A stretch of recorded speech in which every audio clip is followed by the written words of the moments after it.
अनाथ बेटा। रूपा और शेखर सरिता विहार में रहते हैं। वो अपनी जिंदगी में बेहद खुश होते हैं। दोनों का शौर्य नाम का एक बेटा भी होता है, जिस पर दोनों ही अपनी जान छिड़कते हैं। शेखर, अब तो आप शौर्य को अपनी गोद से नीचे उतार दीजिए, उसके सोने का टाइम हो रहा है। नहीं रूपा, इसे मेरे पास ही रहने दो प्लीज। मैं थोड़ी देर में इसे बिस्तर में सुला दूंगा। लेकिन कल सुबह आपकी ऑफिस में मीटिंग भी तो है ना, और इसके लिए आपको कल जल्दी भी तो निकलना होगा। जाइए, आप भी जाकर सो जाइए। क्या यार, अभी तो मेरी गोद में आया था मेरा बेटा और तुम उसे लेकर जा रही हो। बाद में कर लेना अपने बेटे से प्यार, अभी जाकर सो जाइए। रूपा शेखर से शौर्य को ले रही होती है कि तभी शौर्य रोने लगता है। शौर्य को रोता देखकर रूपा उसे फिर से शेखर को थमा देती है। आपका बेटा ना एक नंबर का नौटंकी है, बिल्कुल आप पर गया है वो। साफ बोलो ना, तुम्हें जलन होती है हम दोनों बाप बेटे का प्यार देखकर। पहले बड़ा तो होने दो तुम शौर्य को, फिर देखना वो सबसे ज्यादा मुझे ही प्यार करेगा। देखते हैं। ऐसे ही दिन बीतते चले जाते हैं और एक दिन कैंसर की बीमारी के चलते रूपा की मौत हो जाती है। अब शौर्य 3 साल का हो चुका होता है, जिसके कारण उसकी दादी शेखर पर दूसरी शादी का दबाव बनाने लगती है।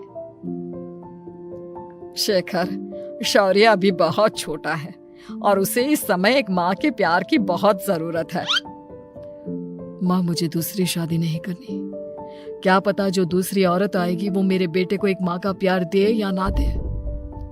तो रूपा की छोटी बहन वैशाली से ही शादी क्यों नहीं कर लेता? वो तो शौर्य को एक माँ का प्यार पूरा दे सकती है ना। मैंने कहा ना माँ, मुझे दूसरी शादी नहीं करनी, और अपनी ही पत्नी की बहन से तो हरगिज नहीं। ऊपर से अगर रूपा देख रही होगी तो वो क्या सोचेगी? अपने लिए ना सही, लेकिन तुझे शौर्य के लिए तो शादी करनी ही पड़ेगी ना बेटा। शेखर कुछ कहता उससे पहले ही अंजुमन उसे रूपा की कसम दे देती है, जिसके आगे मजबूर होकर शेखर शादी के लिए हामी भर देता है। देखो वैशाली, मैंने तुमसे शादी सिर्फ अपने बच्चे के लिए की है। मैं चाहता हूं कि तुम उसे एक माँ का भरपूर प्यार दो। शौर्य, आपके साथ साथ मेरा भी कुछ लगता है। अगर आप मुझसे शादी नहीं भी करते तब भी मेरा प्यार शौर्य के लिए कभी कम या ज्यादा नहीं होता। शादी के कुछ दिनों बाद ही शेखर की माँ की भी मौत हो जाती है। वैशाली शौर्य को एक माँ से भी बढ़कर प्यार देती है। शौर्य को लेकर वैशाली का यूं निस्वार्थ प्यार देखकर शेखर को भी उससे प्यार हो जाता है और कुछ सालों बाद शेखर और वैशाली का भी लड़का हो जाता है। लेकिन इसके बाद वैशाली का शौर्य को लेकर बर्ताव बदलने लगता है। वैशाली, मैं देख रहा हूँ तुम आजकल शौर्य का जरा भी ध्यान नहीं रख रही हो। मुझे पता नहीं था कि आदित्य के होने के बाद तुम इतना बदल जाओगी। आदित्य मेरा अपना सगा खून है और शौर्य दीदी का, फिर मैं दोनों में अंतर कैसे नहीं करूं? माँ भले ही दोनों की अलग अलग है, लेकिन पिता तो एक है ना। अगर मुझे पहले पता होता कि तुम इतनी जल्दी बदल जाओगी तो मैं कभी तुमसे शादी ही नहीं करता। हाँ, तो किसने कहा था आपसे मुझसे शादी करने के लिए? मैं थोड़ी ना आई थी आपके पास, आपकी माँ ही आई थी मेरे घर आपका रिश्ता लेकर। वैशाली, मुझे तुमसे ऐसी उम्मीद नहीं थी। गुस्से में शेखर अपना पैर पटकता हुआ शौर्य को वहां से लेकर चला जाता है। पापा, मम्मा मुझसे प्यार क्यों नहीं करती? क्या मैं उनका सगा बेटा नहीं हूँ इसलिए मुझसे प्यार नहीं करती? मम्मा नहीं करती तो क्या हुआ बेटा, पापा तो करते हैं ना आपसे प्यार। कुछ दिनों के बाद, आज तुझे खाना पीना कुछ नहीं मिलेगा, चल चुपचाप से अपने रूम में जाकर सो जा। माँ, अब भाई को खाना क्यों नहीं दे रही हो? बेटा तू आराम से खाना खा, इस नालायक की चिंता मत कर। एक दिन खाना नहीं खाएगा तो मर नहीं जाएगा ये। अगर भैया नहीं खाएंगे तो मैं भी नहीं खाऊंगा। तू अपने भाई का भक्त क्यों बन रहा है? ये तेरा सौतेला भाई है, सगा नहीं जो तू लक्ष्मण बन रहा है। माँ, आपको इतना भी नहीं मालूम? श्री राम और लक्ष्मण सगे भाई नहीं थे। श्री राम माता कौशल्या और लक्ष्मण माता सुमित्रा की कोख से जन्मे थे। दोनों की सिर्फ पिता एक थे लेकिन माँ अलग थी। मुझे ज्यादा ज्ञान देने की जरूरत नहीं है, ये सतयुग और त्रेता युग नहीं है, समझे? आया बड़ा भाई का चमचा। इतना कहकर वैशाली वहां से चली जाती है, जिसके कुछ टाइम बाद शिखर वहां आता है और आदित्य उसे सारी बात बताता है। मुझे माफ कर दो शौर्य, तुम्हारी माँ के जाने के बाद मुझे दूसरी शादी का फैसला करना ही नहीं चाहिए था। अगर मैं दूसरी शादी नहीं करता तो शायद आज तुम्हारी ये हालत ना होती। नहीं पापा, अगर आप शादी नहीं करते तो मुझे आदित्य जैसा छोटा भाई कभी नहीं मिलता। थैंक यू मुझे इतना अच्छा भाई देने के लिए। तुम दोनों हमेशा ऐसे ही साथ रहना, फिर कोई भी तुम दोनों का कुछ नहीं बिगाड़ पाएगा।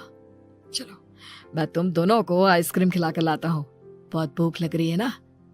शिखर शौर्य और आदित्य को आइसक्रीम दिलाने लेकर जाता है। वो दोनों को पार्क में खड़ा करके आइसक्रीम लेने जा ही रहा होता है, तभी तेज रफ्तार से आती हुई एक गाड़ी उसे कुचल देती है और उसी पल शेखर की मौत हो जाती है, जिसके बाद शौर्य की जिंदगी नर्क से भी बदतर हो जाती है। सुन रे चिरकुट, इस घर के किसी भी सामान को मेरी मर्जी के बगैर हाथ मत लगाना। इन सब पर अब तेरा कोई हक नहीं है, समझा? ठीक है माँ, मैं आपकी इजाजत के बगैर किसी चीज को हाथ नहीं लगाऊंगा। चल जाकर अब पूरे घर की सफाई कर। महज 7 साल का शौर्य वैशाली के कहने पर अपने नन्हे नन्हे हाथों से पूरे घर की सफाई करने लगता है। ऐसे ही दिन बीतने लगते हैं, लेकिन मासी से माँ बनी वैशाली को उस मासूम से बच्चे पर जरा भी तरस नहीं आता। क्यों शौर्य, ये घर में इतनी गंदगी कैसे हो रही है? ढंग से सफाई नहीं की है क्या तूने? माँ मैंने तो अच्छे से सफाई की थी, लेकिन आदित्य बार बार इधर उधर चलकर गंदा कर देता है। अच्छा, खुद से एक काम ढंग से नहीं होता और अपनी गलतियों का जिम्मेदार मेरे बेटे को ठहराता है। इतना कहकर वैशाली बांस का डंडा उठाकर शौर्य को जोर जोर से मारने लगती है। तभी वहां वैशाली के मायके वाले भी आ जाते हैं और उसकी सारी करतूतें देख लेते हैं। माँ मैं ऐसा क्या करूं जिससे आप मुझे भी आदित्य के जितना प्यार करोगी?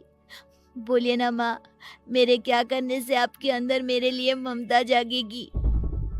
वैशाली शौर्य की एक नहीं सुनती, उसके ऊपर डंडे बरसाती जाती है।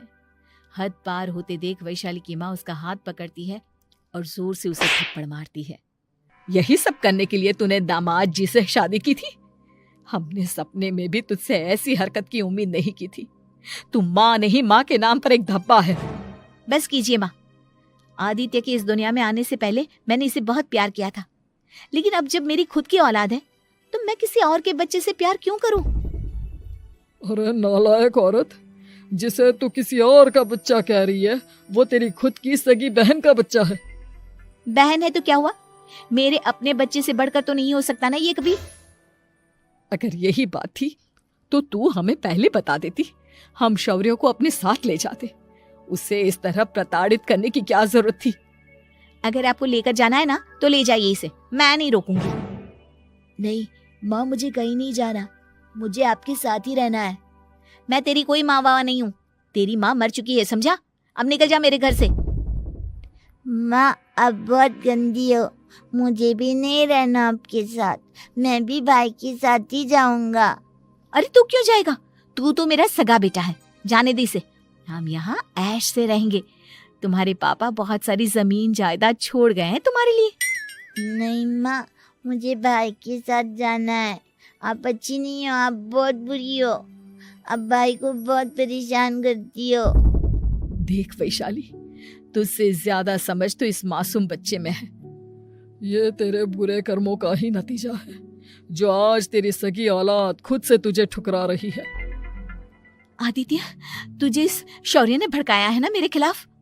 नहीं माँ, मुझे किसी ने भड़काया नहीं, पर मैं सब देखता हूँ, सब समझता हूँ। भाई बहुत अच्छा है, वो आपकी जैसा नहीं है। चलिए नानी। इतना कहकर वैशाली के मायके वाले आदित्य और शौर्य को अपने साथ ले जाते हैं और इस तरह वैशाली बड़े से घर में अकेली पड़ जाती है। 2 बेटों के होते हुए भी आज उसे माँ कहकर बुलाने वाला कोई नहीं होता। It's like a piece of gold.